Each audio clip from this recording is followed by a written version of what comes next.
Welcome, everybody, to another edition of the Cover 2 podcast. I am Nenad. And I am Jared Smith. And boy, guys, do we have an interesting show for you today. We are releasing this during Super Bowl week, but this has nothing to do with the Super Bowl. Not today. Not today. Yeah, you'll get, just real quick, you'll get our Super Bowl preview later on in the week, but there is so much to talk about if you are a football fan that we are going to do a show solely on everything that exists in the football realm that doesn't have anything to do with the Super Bowl because, you know, there's just so much to talk about. So, yeah, we'll be talking about Brian Flores in this show. We'll be talking about Tom Brady. We'll be talking about the Pro Bowl. We may even dip a little bit into college football. All that stuff on this show today. Real quickly, we're going to start this show by giving Jared Smith the floor to discuss Brian Flores' lawsuit against the NFL. Unfortunately, Jared, you had a difficult bout with COVID last week, and you were not able to get on the recorded podcast, and you were not able to give your statement. You lost your voice. Nobody's blaming you, right? So this is going to be your time to give kind of your little monologue like I did about the Brian Flores situation. Real quickly, guys, cheap promotion here to see my take, because I will not be giving my take again on this podcast. To get my take, go right down in the description below and click it there. You'll see it. We posted it on Instagram and we posted it on Twitter. So really, if you just go to my Twitter or Instagram page or the Cover 2 podcast Instagram page, you'll be able to find it. But description below, and you'll see my full 5+ minute monologue on what I thought about Brian Flores, which some people on social media didn't like, some people did. So it was interesting for sure. But Jared Smith, your floor, you get to talk about the Brian Flores lawsuit in your words, and then we'll start talking about everything that's gone on after it. After you are finished. But the floor is yours, no interruptions, full disclosure. Well, first, say it's good to not have COVID anymore, right? COVID sucked. I was in bed for a couple of days, did not feel great, was not even good enough to come and sit here and film myself on this podcast. So I'm just happy to completely have my voice and feel good and go, because we had a lot going on last week. Of course. That I wasn't able to talk about, directly right afterwards, which sucked because I was chomping at the bit. You and I were texting back and forth. I was on Twitter. So if you follow us on Twitter, I was definitely tweeting and putting things out there. But just, first of all, as when it goes to Brian Flores and this kind of bombshell of what was breaking news last week, I think the first thing is I want to applaud Brian Flores, right, for standing up for something that he truly believes in, because really what he is doing is he is risking his career as far as a coach goes in the NFL. He is putting his entire life's work on the line to basically try to shed light on a problem that the NFL has been dealing with since its existence.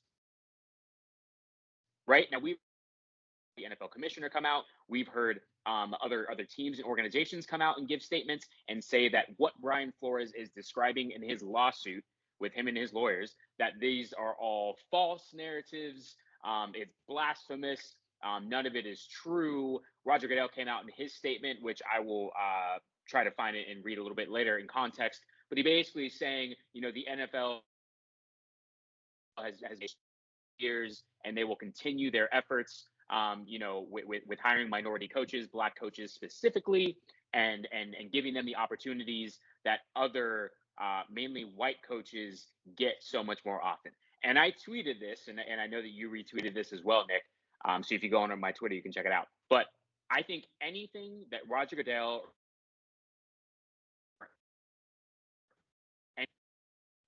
I don't want to listen to it. I don't want to hear it. And the reason why is because we have not seen action behind those words.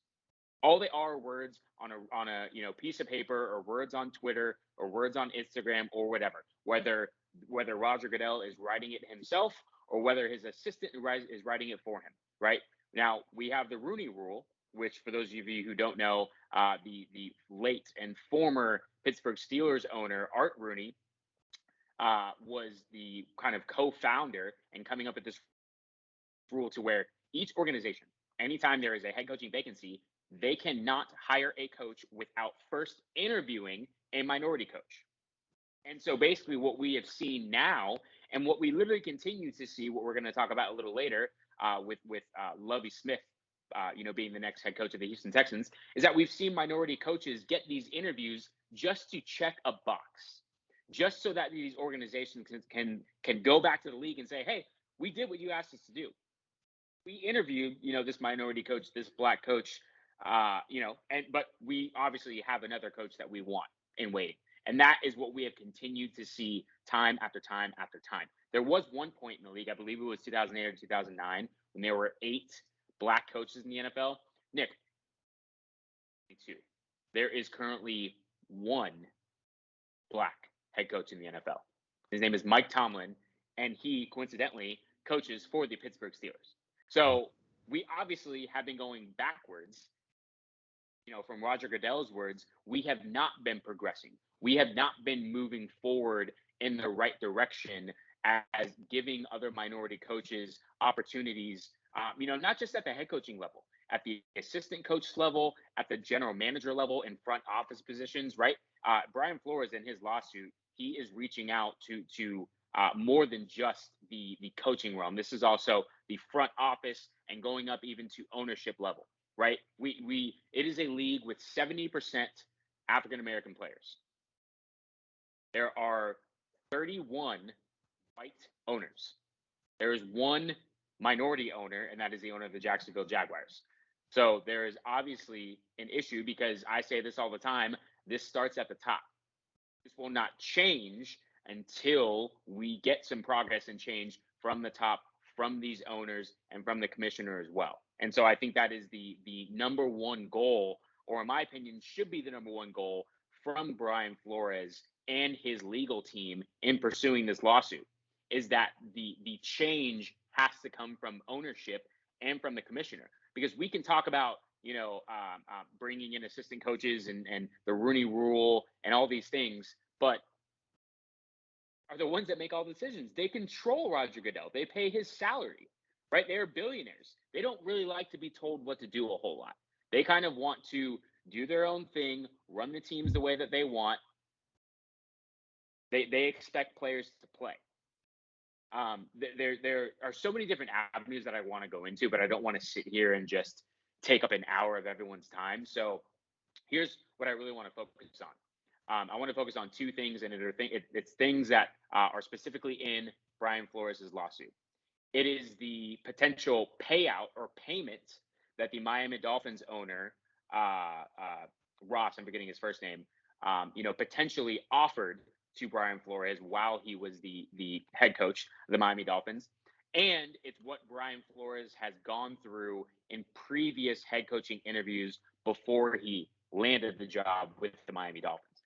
So, Nick, let's talk about the potential payment and money offering for tanking, right? That the owner, Ross, offered Brian Flores, which would be $100,000 per loss. And this is going back to 2019. Now, we've talked about tanking before in sports. We talk about it in basketball all the time, right? That's why the NBA has set up a lottery system so that you cannot just come in last place and all of a sudden get the first pick in the draft, right? You have to, it's a lottery. There's a percentage. There's a chance you might, there's a chance you might not.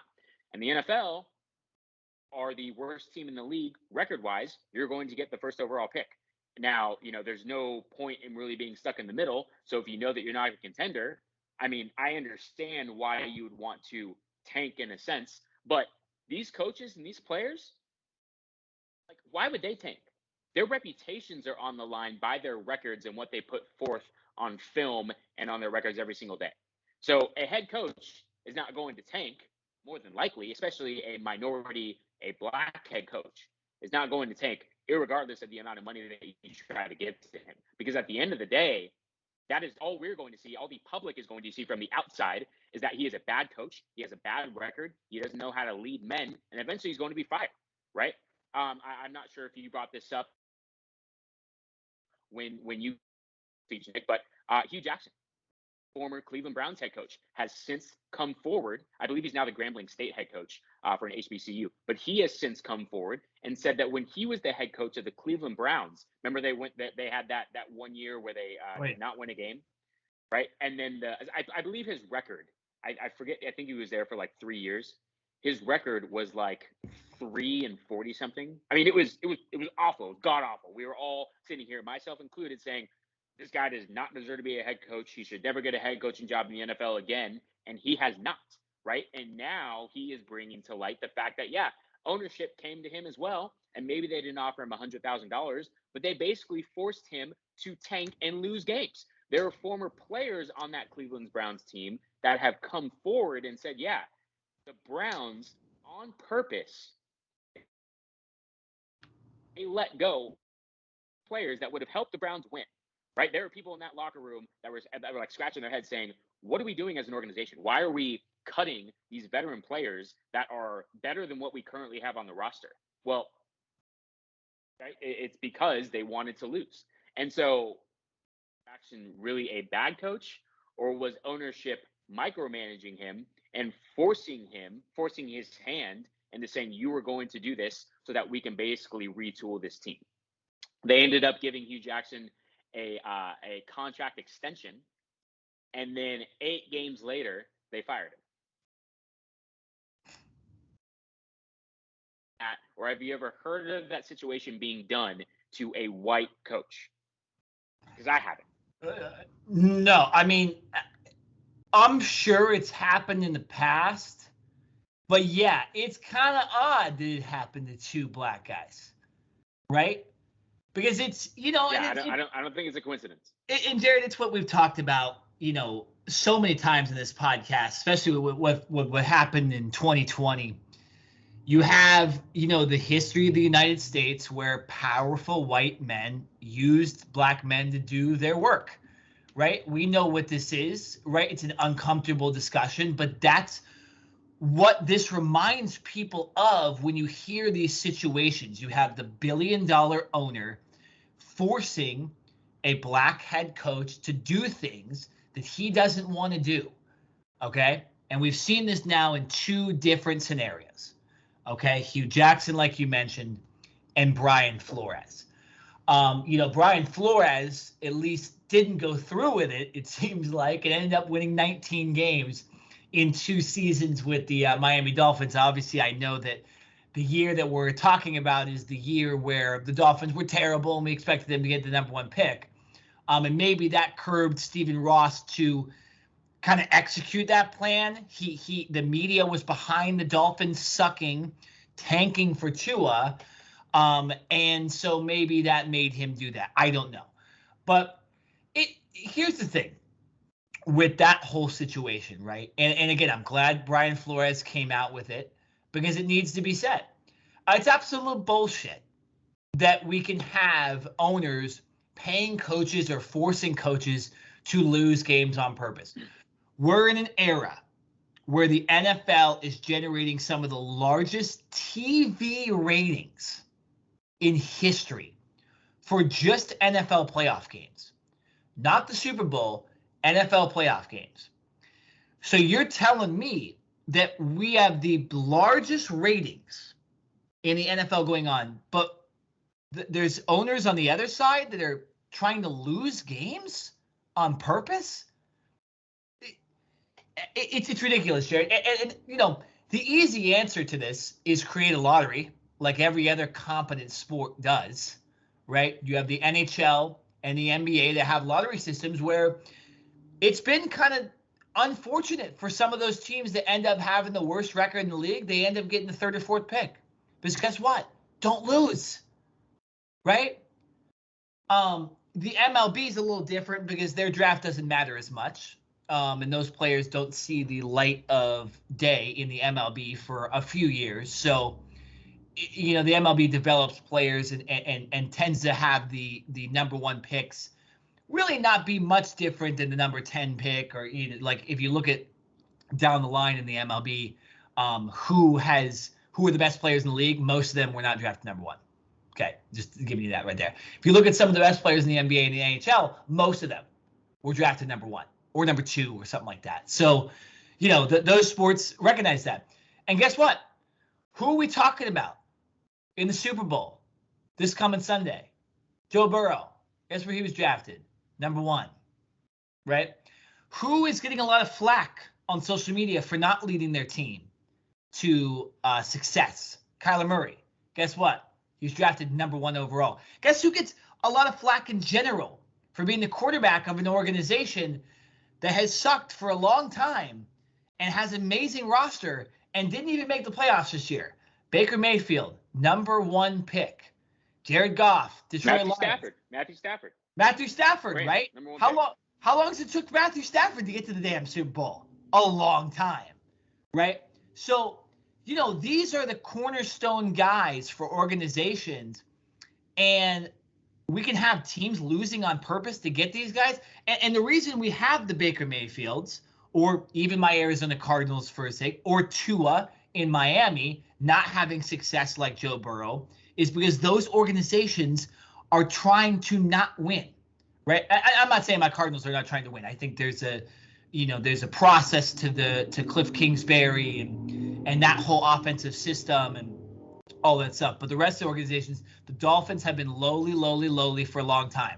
The Cleveland Browns have been lowly for a long time. And we thought that with the Cincinnati Bengals, they get rid of Marvin Lewis. They get rid of kind of that culture of guys that got in trouble and were violent on the field and stuff like that. They get a new head coach in Zach Taylor, and look at that. They're in the Super Bowl, Jared Smith. So that's the easy answer to how to fix this tanking stuff, because I think you still could have these guys tanking to just get top overall picks, right? It doesn't matter if you get number 1 pick, you still could get number 3 and be pretty successful. I think the answer is that you're right. We need to get the mentality of our current owners in the NFL. We need to get that mentality out of the league. The guys that only care about money, right? And yeah, this is coming from a guy that isn't super rich. Okay, so I get it. Jared, you know where I work, and I'm not going to give away where I work, but I work with some of the richest and most powerful people in the area that we live, right? And I see the mentality every single day, right? I see the mentality. But when you look at the NBA, for example, those owners, most of them care, and they want to win championships, and they want to do the best for the sport, right? And you got guys like Mark Cuban and that's on the sideline and all that stuff. The NFL, how many of those guys do we have? Right? Like, not a lot. If you go through the teams, like even Jerry Jones, for example, kind of is still a suit. He's kind of still a suit. Does anybody remember watching Entourage? And you had that one director calling his friend Suit? I love that show. All the time, right? The NFL's got a bunch of suits. Okay, maybe all suits, right?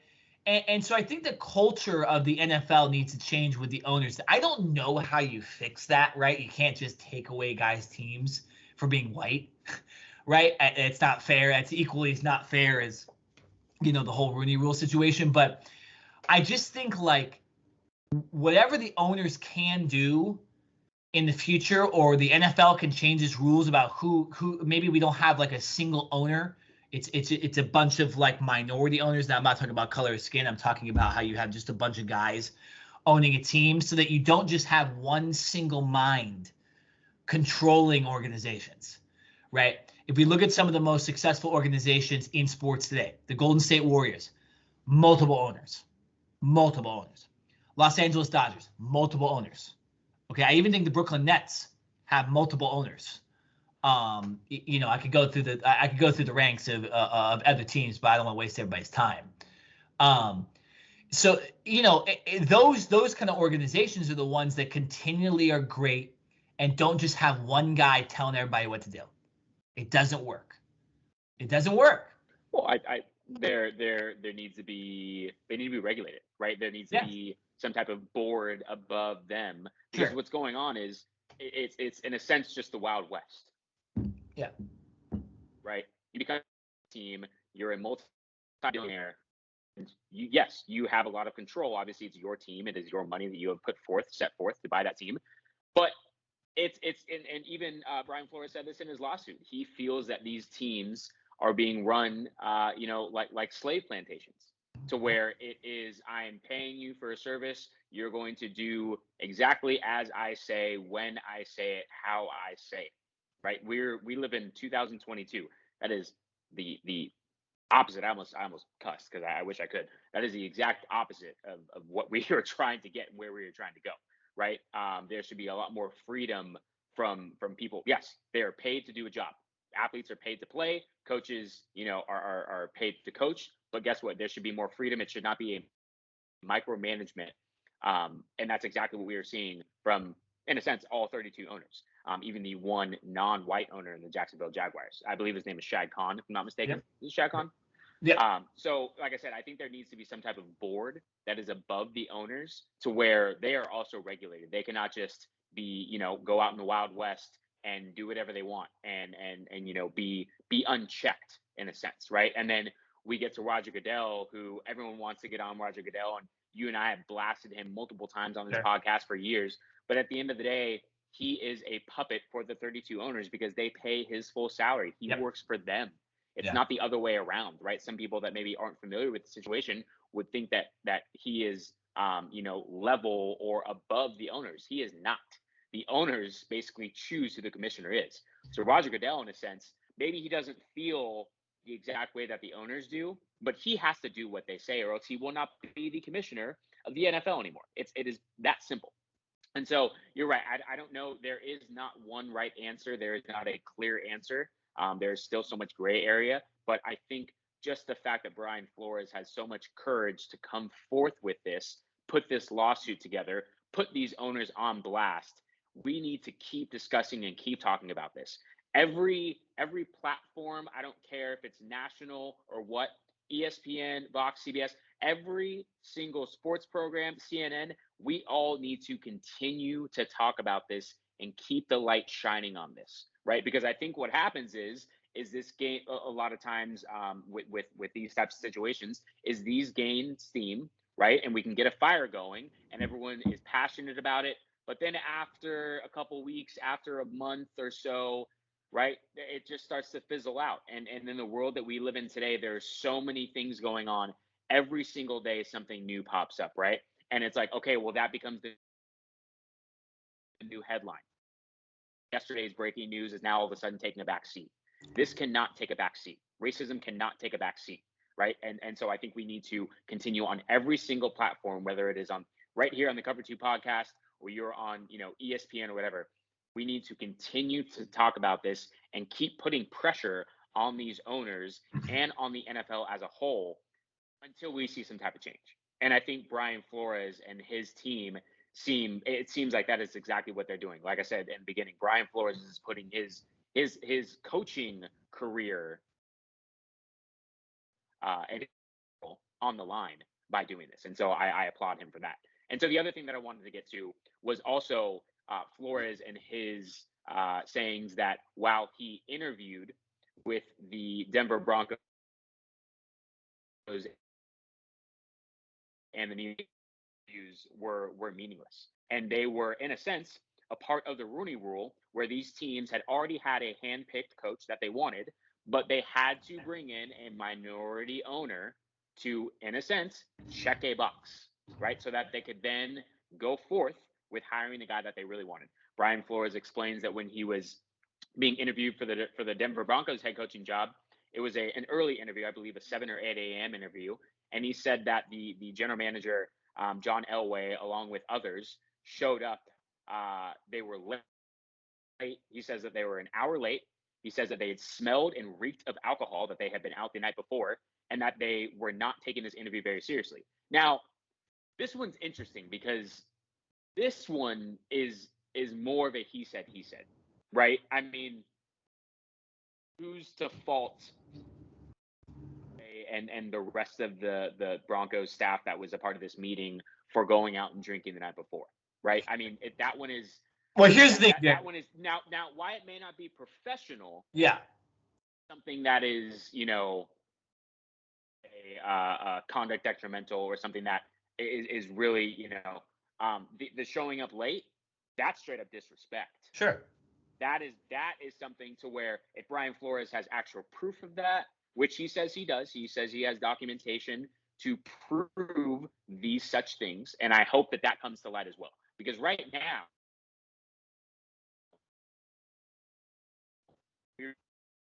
all of this at the current moment is he said. And so once these legal proceedings start to happen and we can actually see some evidence come forth, hopefully we can see some actual truth to what Brian Flores is saying. And then we can actually have some real punishment coming down. But the Denver Broncos allegation, that one I think is a little dicey because, like I said, that it's one thing, if you're out drinking the night before, it is another thing to show up late. That just seems like more disrespect than anything. You wanted to say something? Yeah, well, I think the problem here with that situation is, it's what Flores is trying to say. It's that Elway and whoever the hell else is in that meeting doesn't give a shit that they're interviewing Brian Flores because he's just they don't. He's the Black Rooney Rule guy. And yeah, like exactly. Jared, how is this possible? How are coaches only interviewing one black guy for the job? I mean, off the top of my head, that's all they need to do. Well, no, and that's the thing. And that if you guys don't understand it, this is how ridiculous this is. We understand that, like, certain coaching situations, a white guy's going to get the job. All right, we're nobody's trying to say that every single coach needs to be black and we need to have no white guys involved in the NFL anymore. We're not saying that. What we're saying, though, is how is it possible that we potentially have all white guys, right? Like, this is what I don't understand about people. Is like, so you don't want the league to be all black, but you're okay with the league being all white, right? Like, at a leadership position. It's ridiculous. And so, right off the top of my head, for this coaching cycle, 4 names pop off my list that I absolutely would interview no matter what if I was trying to find a head coach. Brian Flores, Eric Bieniemy, Raheem Morris. I'd throw even David Culley in there, the head coach of the Houston Texans last year. How terrible was that team? And they competed a couple times. It's a shame he lost the head coaching job. But, obviously he was in kind of a dead position. I think he was somewhat in the Rich Bisaccia position with the Raiders where he never was going to be the head coach long term. But still,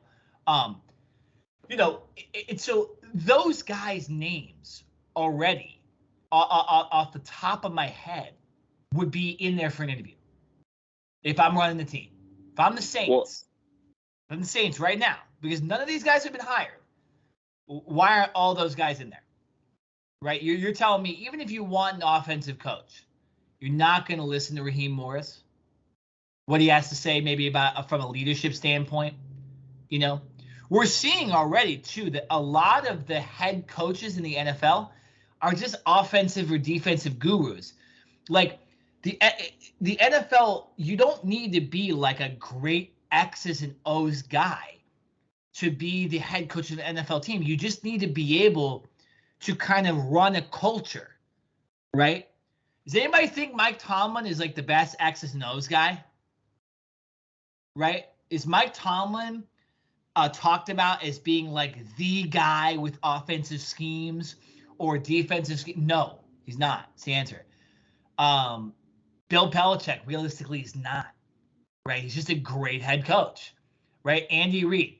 Andy Reid's a little different, but still a leader of men, right? And that's what Brian Flores was with the Miami Dolphins. And that's what's so disappointing about the situation, that realistically, he was a great leader.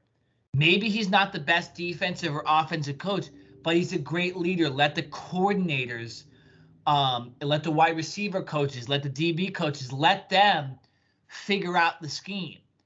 Brian Flores needs to run the team. Okay, so again, it's so ridiculous that we're not having those 3 or 4 guys get interviewed from every single team. And this is before, again, obviously. Well, this is before Flores came out with the lawsuit. So it kind of, at least for this year, disappears him from the head coaching vacancies. But those three guys would have absolutely been at the top of my list for head coaching positions. Well, here's another problem. This is something that is mentioned in writing in Brian Flores' lawsuit. It's not only the fact that minority and specifically black head coaches are not getting the opportunities to be interviewed.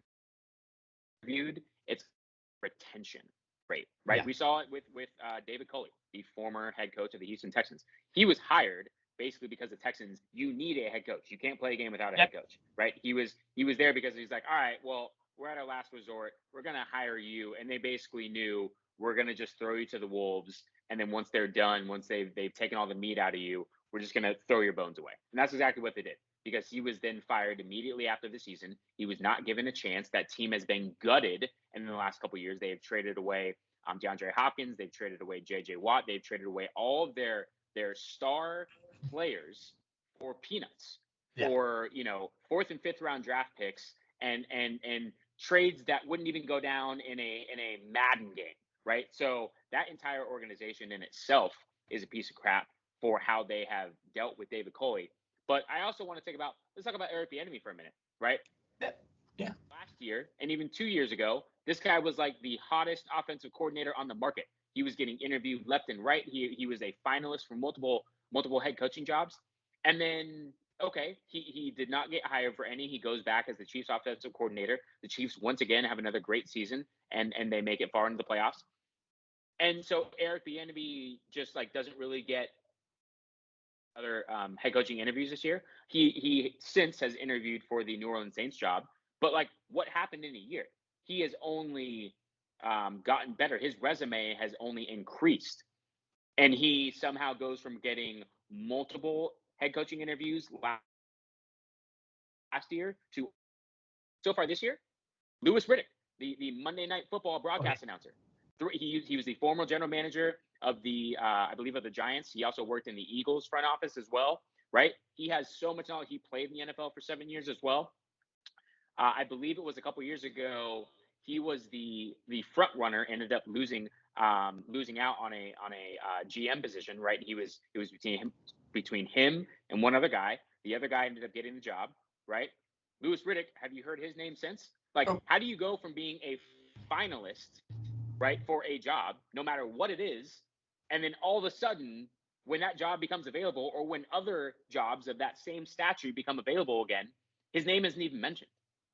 To me, the retention is another big key in this lawsuit as well. It's one thing, like I said, to even get the interview, but then we see it all the time, the recycling process. A Doug Peterson, right, who came out of nowhere. He wasn't even in the league last year. He kind of took a hiatus, kind of like what Sean Payton, formerly of the New Orleans Saints, is doing right now. He did not coach in the league last year. I'm not sure. Who knows what he did, right? He probably spent time with family. And then all of a sudden, boom, he becomes the Jacksonville Jaguars head coach, right? It's a recycling process. Yep. But unfortunately, for minority coaches and for black coaches specifically, they don't get thrown into that recycle process. It's okay, they have one chance. They have one shot, right? One coaching hire process opportunity to get a job. And if they don't, it's oh, okay, well, they're done. Throw them out. Maybe they'll get another chance in 3 or 4 years. The retention part of this is also something that is very big that we cannot lose sight of. Yeah, no, and it also, it does start from the top, because like you're saying, if you get the Louis Riddick in as your GM, or you get the Adrian Wilson in as your GM, he's a player development guy, former all-pro safety for the Cardinals, been named, very highly on a lot of people's lists, and you get those type of guys in there, do you really think those guys are, you know what I'm saying? Do you really think those guys are not going to hire black coaches? Right? Do you think that it's so? Yeah, it starts from the top, right? It starts from the top, and yeah, you can't recycle something that never gets used, right? And so, again, we're not even interviewing these guys, Jared. Not even interviewing them. I two other coaches that I could have mentioned too. That should be at least given consideration to be head coaches. Byron Leftwich, he was in a little bit controversy, in Jacksonville over leadership, Trent Baalke, all that stuff. I think if Trent Baalke doesn't exist in Jacksonville, I think Byron Leftwich is the head coach today, probably 2 days ago, right? I mean, I'd even throw my boy Vance Joseph out there. Defensive coordinator. The Cardinals' defense has gotten better every single year under him. And he's really had to deal with some stuff, too. I mean, that Cardinals' defense was pretty solid his first year, too, coming over. So, and talking about recycling, Vance Joseph used to be a head coach. Why isn't he getting the same consideration? Denver Broncos. Yeah, why isn't he getting the same consideration that, like, Josh McDaniels is?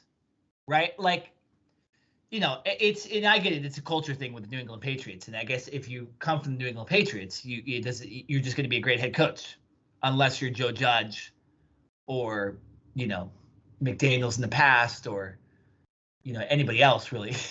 Brian Flores probably was the best one, and he's fired, and now probably will never get a head coaching job again. But yeah, no, I mean, Jared, I think we make a lot of good points here, and as we speak to it, like I was saying. There was 5 white head coaches hired immediately, all coordinators from all the staffs. Then Flores comes out with his thing, with his lawsuit, and we have Mike McDaniel, who's hired for the Miami Dolphins job. He is the minority, right? But not an African American. And I'm not saying that doesn't matter, but it's not what we're talking about here. And now let's get to this. This will be the last topic we talk about on this situation, the Houston Texans, okay? They have now essentially hired Lovie Smith to be their next head coach. Lovie Smith, of course, was the Chicago Bears coach, led them to a Super Bowl, which they lost to the New Orleans Saints. Or was it the Colts? Can't remember. Doesn't matter. They were in the Super Bowl under Lovie Smith. He then went to Illinois. Difficult situation in Illinois, tried his hardest, just didn't really work out in college, right? I believe that was his alumni. And then he's now been the associate head coach for the Houston Texans for at least a year. Now, the rumor was, this is all yesterday, Sunday, that the Houston Texans really wanted to hire Josh McCown. Okay, Jared? Josh McCown, of course, longtime backup. I guess we like to call him the dream job, right? Guy just gets paid to do nothing, to sit on the sideline and kind of just throw passes in practice and be the semi practice squad guy, right? For years, right? Played for my Cardinals, and it seemed like played for everybody else in the league, right? Well, Josh McCown was a high school coach last year. A high school coach. And he's getting higher consideration for a head coaching job than Raheem Morris, Vance Joseph, Byron Leftwich, right? Brian Flores. Brian Flores actually lost the job. So we lost the job to Josh McCown, right? Crazy. Well, listen, there's something else that we need to bring up on top of him just being a head coach in high school. He's never been a coach on any level in the NFL. He's never been an assistant. Not even never been a coordinator. He's never special teams. He's never been the water boy. Yes, I get it. He's played. He has never been a coach at any level in the NFL. And like you mentioned, he is getting higher consideration than actual NFL assistant coaches / coordinators. Problem. Problem. That's exactly what we're talking about here. Is that a guy that just so happens to be white is getting higher consideration because of a position he played. It's primarily a white position in the NFL. That he played it for a lot of years and essentially coached other quarterbacks. I mean, how hard are we stretching this here? Right? Like, how hard are we stretching this to make Josh McCown the head coach of the Texans? Well, and then essentially, Jared, he doesn't get it. The long story short, Josh McCown is not hired head coach because Brian Flores came out with this lawsuit before they hired the head coach. They already fired David Culley. Jared, they need another head coach, so just hire the black dude that was the associate head coach. I mean, that's how I see it. That's how I see it. I see it that they only hired Lovie Smith because he's black and he was on their staff. That's essentially, and they couldn't hire Brian Flores because he was suing the NFL. That's how I see it. I'll say this. That's not how I see it. I'll say this. I think Lovie Smith is a very smart man. Seems like it. He's been around and at the collegiate and professional level for a long time, and so I'm sure he knows what he's doing. And I'm happy that he did get the job. I hope he does know what he's doing. I hope he's careful, because if he is just another David Culley 2.0, he ain't gonna last long. Like, don't buy a house there. Don't buy a house in Houston. You're not gonna have it for long, right? If they have to give him some actual leeway, right? Let him be the head coach. Let him pick his assistants. Let him be an actual part of the future of the Houston Texans organization. If they are willing to do that and give him at least years to assemble his own team and then see what they can put on the field, then that's a legitimate hire. Hiring him because it's late in the process. A lot of the other coaches, some of the guys that they really wanted are gone and not available anymore. Like I said, you have to have a coach. You can't go out there without a head coach. You need someone, right? If they're just hiring him because it's like, okay, we're checking a box, and then next year, we can come back and revisit the coaching cycle once more coaches come available. If that's what the Houston Texans are doing, which is very possible, then Lovie Smith is in a world of trouble. But if they're going to give him a legitimate shot, like I said, let him run the team and the organization as he so fits to give the Houston Texans the best chance to win on the field, then I like the hire. Because I think, like I said, Lovie Smith is very well respected. And I think, the continuity, at least from a defensive perspective, can come into play here, right? They're probably going to have a different offensive system. Actually, if not mistaken, I think Pep Hamilton, the offensive coordinator, is going to stay on as well. So they might have some continuity on both sides of the ball, which is something Houston hasn't had for a little while. They can do that, right? And have the same terminology, the same playbook in a sense, and then just bring on some better players, and we can see a growth from this team, right? Then yes, then I think it can be a very good hire. Yeah, no, I agree. And I don't think it's necessarily a problem keeping a guy in-house for a bad team, right? Because again, what I've been saying off this podcast recently, I've been talking about with our boy Alex Silva about the culture with the Raiders, right? And Josh McDaniels. I like the hire because of the organization Josh McDaniels comes from, New England Patriots. And the Raiders just need a culture change after what their other head coach was, right? And what that organization has been for a while. Because, like I said, I've known people that worked in the Raiders organization as coordinators and as position coaches, and they said, what you think about the Raiders is exactly what's going on. It's just BS every day. It's a disaster. It doesn't seem like an NFL team. I think that's changed since they moved to Vegas because all their facilities are awesome now. But just saying, sometimes a culture change needs to be from. But yeah, Jared, crazy enough, at this point, they made a rule change right last year where they said you're going to get draft picks, or other teams are going to get draft picks if black head coaches are hired off their staffs. That has not happened yet. We have 8 head coaches now, new head coaches. That has not happened. Not one team is getting a draft pick. See, I don't like that, because I don't like that at all, because we can have a situation like we just had and like what we just talked about with the Houston Texans. They hire a black coach and then he's fired the next year. Yeah. So teams are just going to get an incentive to hire a minority coach just to get draft picks, and then with the year after that. It's the team they get hired from gets the draft picks, not that they don't get drafted, because that would be ridiculous if guy. I mean, okay. All right. Hey, Jared. Okay. Well, then I'll tell you this, man. If you did that rule, although that's like not cool, if you change the rule to, hey, if you hire a black coach, you get draft picks, that would, I guess, cause some change, but that would be very not chill to do that, obviously. listen. I was mistaken. I didn't know what the rule was, but it wouldn't at this point. It would not put me past the NFL and past these owners Right? to Right? pass that rule. Okay. Yeah. So not much anymore. First of all, in this world is going to shock me. Yeah. And not a hell of a whole lot of the NFL and these owners and how they run their business. Yeah. Not a lot. We can sit here and talk about it all day long. At the end of the day, this starts from the top. This starts with ownership. The ownership has to change.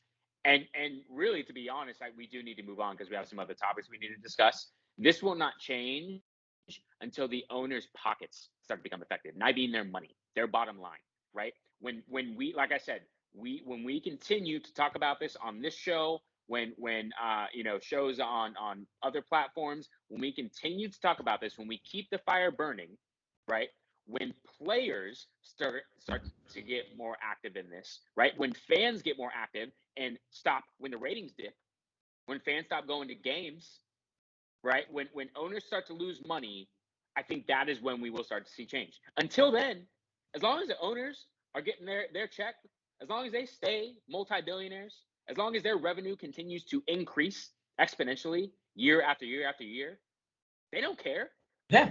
They don't care about us sitting here and talking, or a Stephen A. Smith, or pardon my take on Boston. They don't care about anyone else talking about their organizations. What's that old saying? Like, any publicity is good publicity.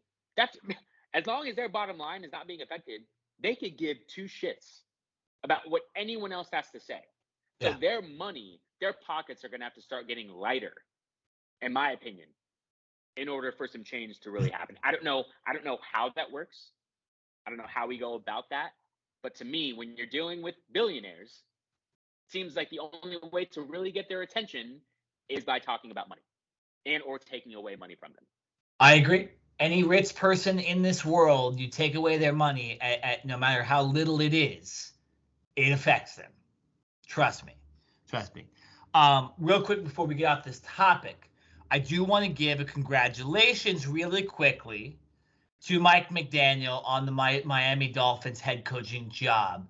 He is a former Yale wide receiver. Okay, guys. So that means my brother's got a chance, right? My brother's got a chance. Just to give you guys a little heads up right there. That's Mike McDaniel with the Yale Bowl behind him. So my brother's got a chance, I guess, to be an NFL head coach one day. Right? Hey, listen. So you know what's interesting about that one is that there was a report out there that, and I don't know how true this was. It's just hilarious, and I think that's why I'm bringing it up. That Mike McDaniel was only going to interview for head coaching vacancies in states where marijuana was legal. And to my knowledge, marijuana is not legal in Florida. So is it not legal in Florida? He does frequent and does have a little fun with that. That's for real, right? That is not a secret. But yeah, I thought that was interesting because and now apparently I don't know if he's from Florida or what, but he does have ties to Florida, and apparently the Miami head coaching job has always been something on his mind, and so I think this goes back to his heart and why he ended up really wanting that job. But I did think that was funny that originally he was only going to even interview for a team if they were in a state where legalized marijuana was available. So my goodness, just a little tidbit there. Thought that was pretty funny. Absolutely. Hey, Jared, whatever that's the job done. That's hilarious, right? Because he looks like a guy that smokes a lot of weed, right? Oh yeah. Yeah, I didn't even think about it. Listen, and I think going to be great because he's going to bring a different type of energy. Oh yeah. From a head coaching perspective, right? We're so used to the Bill Belichick's and the guys that are just numb and don't really say anything. And I get it. Listen, you're not trying to give away anything and give your opponent any ammunition or anything that they can use to beat you on any given Sunday. I understand that. But Mike McDaniel seems like the dude when he comes to the podium. And I think there's even some videos on Instagram that I've seen where he actually like talks to the reporters as human beings, right? Like he's interested. Like he's like, all right, man, what questions you guys got for me today? Like fire away. You know what I mean? Like he seems genuinely interested in doing interviews and as to where other coaches are just, you ask them a question and they say, yeah, we're on to Cincinnati. I mean, you know what I mean? So I'm looking forward to his press conferences and the type of information that we're going to get to talk about it from him. Yeah, no, again, realistically, I wish Brian Flores wasn't fired because I don't think the guy should have been fired. But this is a pretty damn good hire after what has transpired there. So no disrespect to Brian Flores, of course. And after what we talked about in this entire podcast, I don't want to take away anything that he did with Miami Dolphins because it was nothing short of spectacular considering the stuff he was getting from his owner and the pressure that was on him. 19 wins in 2 seasons. Have fun, Mike Mcdaniel. That's going to be hard to top, but makes sense with Tua being the quarterback and Tua having run Mike McDaniel's system at Alabama, where he was very, very successful, if you guys remember.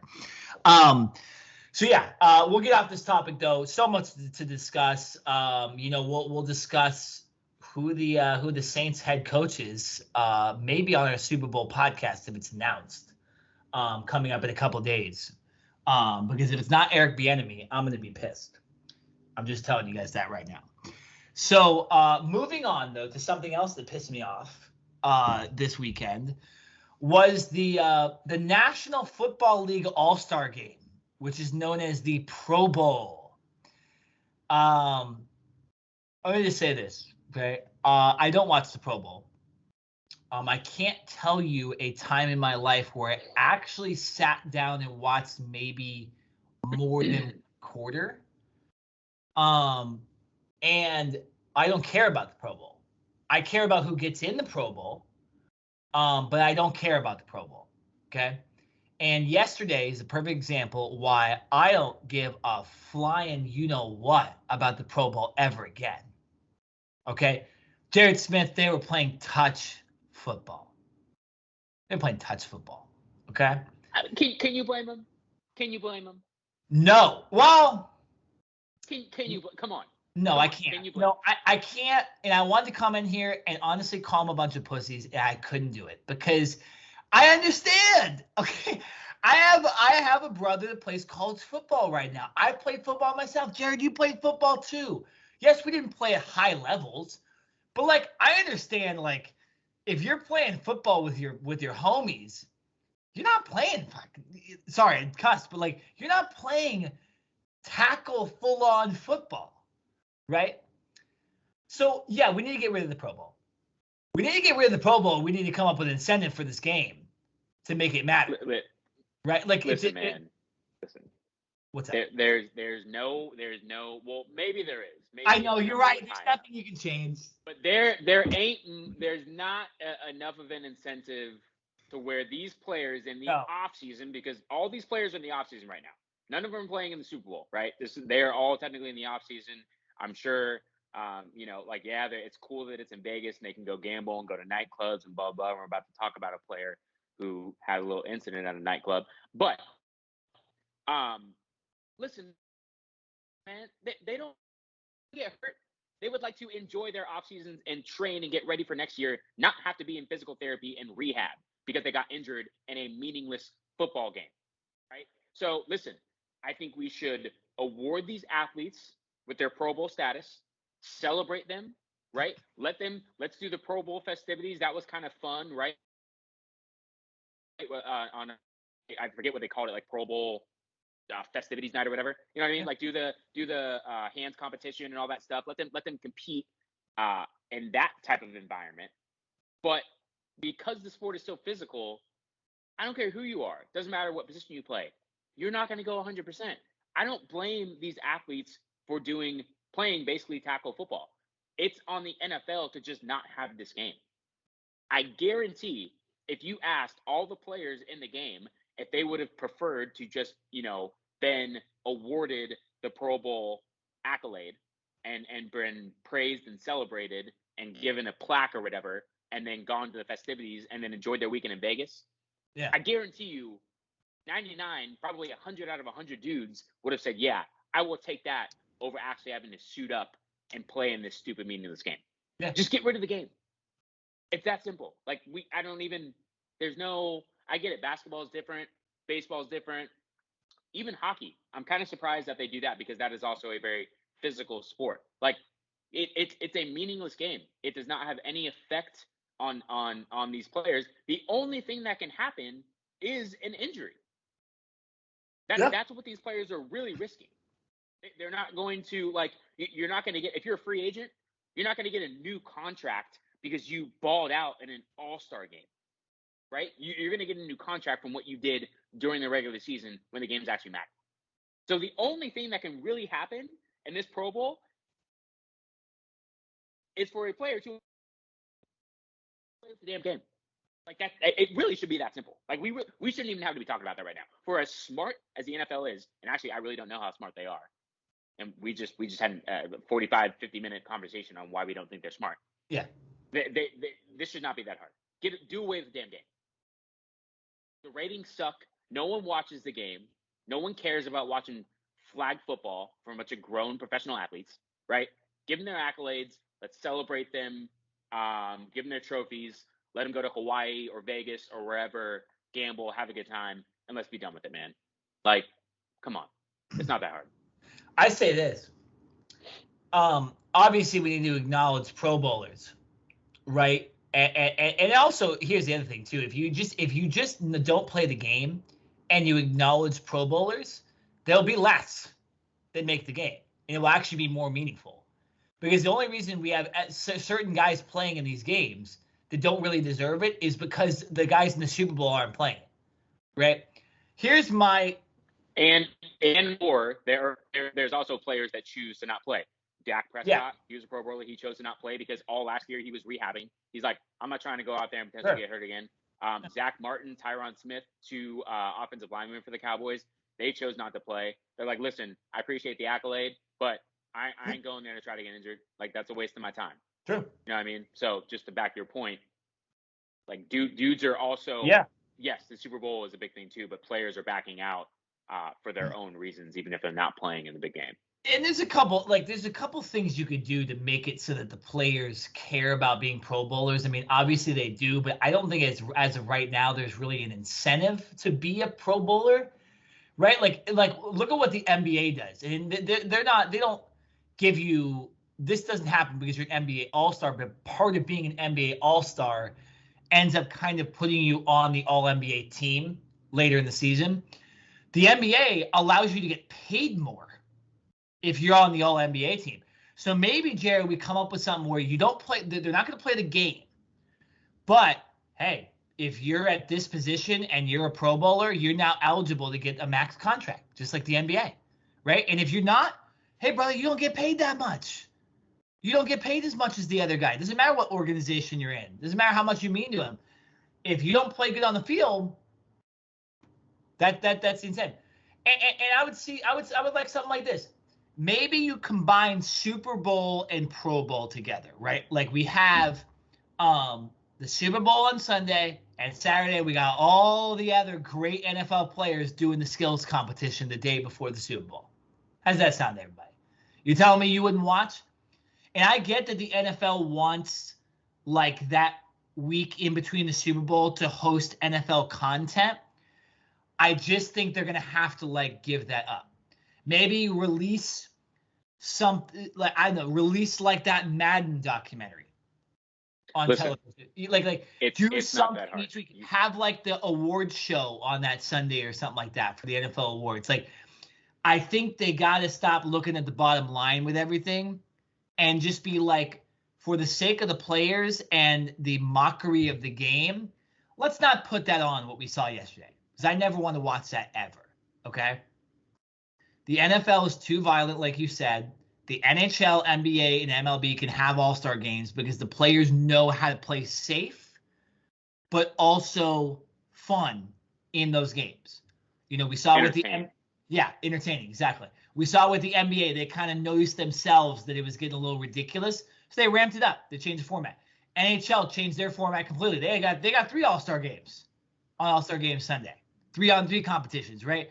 This year's was a little tough to watch, but when it got to the nitty-gritty and there was a couple minutes left, the teams tried. And they put $1 million on the line. NHL guys don't get paid that much. So that means a lot. And the MLB, kind of impossible not to try in the MLB All-Star Game because you have to. Like, the whole sport is trying, right? So the MLB probably has the best All-Star Game, realistically, because you have to try or you embarrass yourself, right?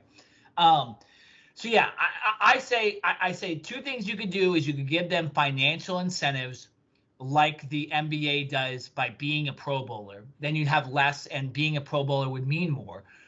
Or you just do the same thing you kind of did, and you said, hey, we're going to do it Saturday Skills Competition Day. You come up with a lot of cool ideas. You make it count. And, again, put an incentive on it to where maybe the winning players get $100,000 to give to charity or something. Like just come up with some idea that's not going to make it physically strenuous, going to make it fun for the players. They get to enjoy Super Bowl weekend. They get to go to all the clubs, right, in the city, right, and all that stuff. And we make Super Bowl weekend mean even more, right? Because not only does it already means a lot, but imagine if we had Super Bowl Saturday, right? That'd be pretty cool. Off idea before we change to Tom Brady really quickly, or actually we probably wouldn't even talk about Alvin Kamara, but off idea, I saw someone on Twitter, they said instead of the Pro Bowl, have it be the 2 worst teams record-wise playing for the number 1 pick. I don't think they would do that because you'd have a month worth of players and just not practicing. But man, would that be awesome to watch the Jaguars and Lions go at it for the the number 1 pick? And it's kind of interesting, yeah. Right? It's not practical, but like better entertainment. It'd be better entertainment. I would absolutely watch that. They'd actually try, right? And again, the number one pick in the NFL matters. It does. It matters. All right, Jared. Your thoughts on post Pro Bowl? Alvin Kamara arrested at a club a couple hours after the game in Las Vegas. When have we heard this year? Like, my goodness. This one was really surprising because seems like a straight up dude, right? He Sure. To my knowledge, has never really gotten in trouble, never been in trouble with the law, stand up dude, very respected across the league. Even coming out of college. And so this one was interesting. And the reports that came out today said that this incident happened on Saturday before the Pro Bowl. Oh, okay. Hours after the Pro Bowl is when he actually got arrested and then taken to jail. So this incident, because it was interesting, it said it happened at a nightclub, and then it said it was 5 or 6 p.m. And it's damn, well, that's really close. This dude must have if this was on a Sunday, he must have not even taken his gear off and went straight to the club, right? But this was actually Saturday, the day before the Pro Bowl, that this incident happened. So apparently, video surveillance says that Alvin dude times, or some people from Alvin Kamara's camp came over and tried to I guess control the situation. So it doesn't look good. You've got video evidence, video surveillance. Alvin Kamara, I'm sure he's going to get in some trouble. Now, I will say, not to give him the benefit of the doubt or anything, but it's we got to let this whole story come out. But to me, this one, like I said, is just interesting because a stand-up dude, and this doesn't seem like an Alvin Kamara type thing. Not that I know the guy, but from every interview that I've ever watched from him, obviously watching him play in the NFL for the last 4 years, he seems like a very stand-up dude, and this doesn't seem like something that he would be involved with. Yeah. So I'm curious to hear the story and hear how it escalated, right? Because I would have to assume that someone came on to him. Someone came on to one of his boys or someone in his party and tried to start something. I can't imagine Alvin Kamara fight. You know what I mean? So that's why I'm going to be a little hesitant. More facts to come out. Well, plus, imagine you're at the club, Jared, and you have a reason to beef with Alvin Kamara for some reason, if it's legitimate, and then Alvin Kamara kicks your ass. I don't I know about mean, you, but I think I mean, me and you would not go and call the cops and be like, oh, Alvin Kamara beat us up, right? But some guy in Vegas who, finds out, we have a culture of this, like people, they get celebrities in trouble and all that stuff. So that's kind of what I'm hoping this is. I'm hoping this is just some guy came up on Kamara and Kamara kicked his ass, right? And is now going to get in trouble for it, but you never know. Maybe he said something to him, used a certain word, something like that, and Kamara kind of snapped. That's what I'm hoping. Because like you said, the character of Alvin Kamara has been unquestionable since he came into the NFL. Great guy, doesn't get in trouble, isn't a dirty player, and all we see is just an all-pro running back, really playing for the New Orleans Saints. So that's what I'm hoping. But yeah, I guess we'll have to come out with more details. But yeah, the story was a little bit different when I heard too that it was the day before. Because that's a lot more understandable that you get in a fight the day before a game that doesn't matter. okay, so I'm reading it right now, and they were coming out of a nightclub. They were coming out of Dre's After Dark Club. So they were It there. was So around 6. Wait a minute. They were there to see DJ Pauly D. Then that's Apparently, that's who they was. Pauly D from Jersey Shore. Saying that this took place at like around 6:30 a.m. So like they're obviously they were partying all night long, coming out, right? And now we know who was hung over at the Pro Bowl. And apparently, the guy that got beat up, conversation, someone that was in Alvin Kamara's party. Sure. And they were waiting for the elevator to go up to their hotel or their room or wherever, right? So the door opens, and from this report that's on ESPN.com, Alvin Kamara and his crew get in the elevator, and when this guy tries to get in, Kamara puts his hands on the dude and says, like, "Nah, man, like, you gotta wait for the next one. Like this, I'm with my crew for whatever reason, right?" And then like tries to push Alvin Kamara out the way. Rumble starts. So okay. This guy said, I don't know if he's talking to his girl. You know what I mean? But obviously something triggered Kamara to kind of fight back. And Jared, here, like I said, there's supposedly video surveillance, which is going to come out eventually. I can't wait to see that. I'm assuming we'll see that by next week's podcast. But that's what this report on ESPN.com is saying. Jared, that sounds like good old brouhaha. Good old drunk Vegas 6:30 brouhaha to me. You know what I'm saying? Like that. I don't. Here's the thing with Kamara. Even if he does get arrested for it, to me that doesn't question his character. That doesn't make me think twice about him. Yeah, maybe he gets fined from the NFL for acting a fool like during an NFL weekend, But 6:30 in the morning, Jared. How many times have me or you been out at the bar? Someone's messing with you. You're drunk. You've been drinking since fucking. Sorry, excuse me. That's going to be cut out. You've been drinking since, probably 6 p.m. right? And some guy pisses you off, and maybe you go a little too far. That's what this sounds like. Okay, that's what it sounds like. So, Alvin, hopefully it's not more. But this doesn't seem like that big of a deal to me. All right, Jared, let's talk about unquestionable character. Let's switch to the retirement of Tom Brady. So we both didn't expect this, but kind of what I want to go with here is we'll talk about the Buccaneers and the future of that team and stuff later on this offseason and after the Super Bowl. I want you to give me your favorite Tom Brady memory. It doesn't even have to be football. Favorite Tom Brady memory and least favorite Tom Brady memory. Give me those two. Yeah. We'll start with the dessert first. We'll start with the most favorite. And I mean, even though I didn't want to see it because I was rooting for the other team. In this case, it was the Falcons. How can you not talk about the 28-3? I'll bring that up, right? Now, obviously, the Patriots defense and the rest of the team had something to do with that.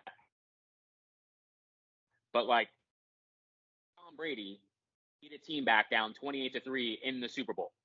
You can say whatever you want. You can say the Falcons choked. You could say Dan Quinn. Kyle Shanahan was the offensive coordinator at that time. Now the San Francisco 49ers head coach. You can say whatever you want, but Tom Brady leading his Patriots back from that unbelievable deficit has got to be, one of the greatest Super Bowls ever, and to me, the greatest Super Bowl comeback ever. So that right there, if you didn't already think Tom Brady was not human, I have nothing else to say. That was just unbelievable. And then my least favorite memory, it's not one memory in a sense. It's a collection, unfortunately, and it's the fact that Tom Brady was 6-0 against my Cowboys. My Cowboys never beat Tom Brady during his 22-year career. Brutal. So they didn't play often because Tom Brady was in the AFC for 20 years. They came close a couple times. A couple losses by only 3 points, but still, Tom Brady, goose egged my Cowboys 6-0. So let's see, makes some crazy Michael Jordan comeback. Will more than likely never change. Which I think might happen too. My favorite memory of Tom Brady, it's sort of a collection too. It's those just long bombs to Randy Moss in the 16-0 season, where he would literally, I feel like, just tell Randy, just go as long as you can, and Brady would line up and just throw it as far as he could. Honestly, those were some of my favorite. Like, I remember I used to try to emulate it on Madden. I was like, let me try to throw it as far as I can, and I always threw an interception every single time. But so those are probably my favorite Brady memories. Just the Randy Moss year specifically, where they went 16-0. But just specifically those passes, my goodness, were so fun to watch. And so that's my favorite. My least favorite, it's you know what it is. It's probably his not talking to the media as much. That's probably my least favorite. He's kind of his political answers a lot to tough questions always really, really irritated me, especially with like Deflategate and all that stuff. I thought you were going to say Deflategate. I thought that's what I thought. No, you know what, Jared? Because if you ain't cheating, you ain't trying. Okay, so but the way him with the media in the earlier years and even the years before he kind of got to Tampa Bay, he was not cool with media. And it always, as a person taking journalism classes, if me and you, Jared, were in some of the same classes too in college, it always irritated me that a guy of that high stature didn't give the media the time of day a lot. That was probably my least favorite Tom Brady memory. But yeah, so I know, I'll tell you this, Jared, I'm gonna miss Brady, man. And the reason I'm gonna miss him is because he was that guy you always want to beat, right? And like my Cardinals somehow had like not a losing record against him. We didn't really get to face him that often either. I think one year we faced Matt Castle, another year we faced Jimmy G. So I think there was only like 2 games Brady ever played against us. I think we were 1-1. But I'm gonna miss like when he was on the Patriots and with the Cardinals, me being a Cardinals fan, that like dream matchup of getting to the Super Bowl and beating Tom Brady. Like now there's not really that team, right? I guess it's kind of the Chiefs, but like the Chiefs have trouble even making it now. So it's like I'm going to miss that juggernaut. Come on, man. Best player ever making the Super Bowl and kind of watching him lose, like trying to cheer against him, right?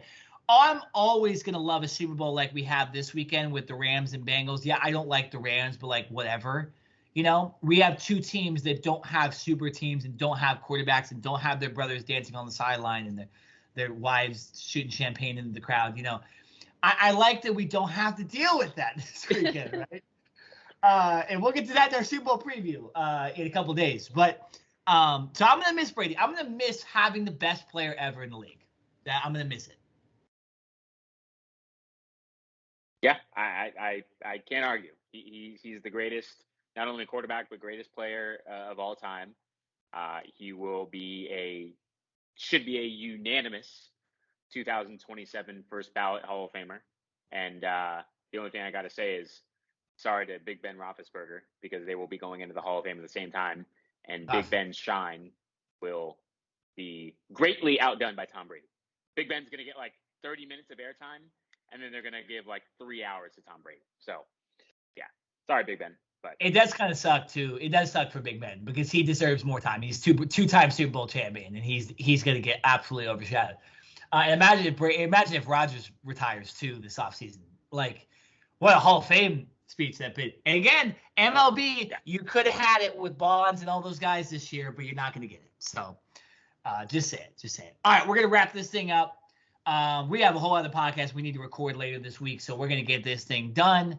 Tough talks today, obviously, about certain stuff, but it needs to be said. We need to change the culture of the NFL here with its head coaching and its ownership and its high-level management and all that stuff. So, but again, check out my video below where I gave my full thoughts on Brian Flores and the situation with the NFL. It's about 6 or 7 minutes long, nothing too crazy. And then later this week, our official Super Bowl preview. It will be released by Friday at the latest. Most likely Wednesday or Thursday, but by Friday. So you'll have 2 full days to get our preview. It won't be that long, probably about 30 minutes or so. Check that out. Thanks for watching this week. I'm Nick Nenad. I'm Jared Smith. And this has been the Cover 2 Podcast. See you guys later this week.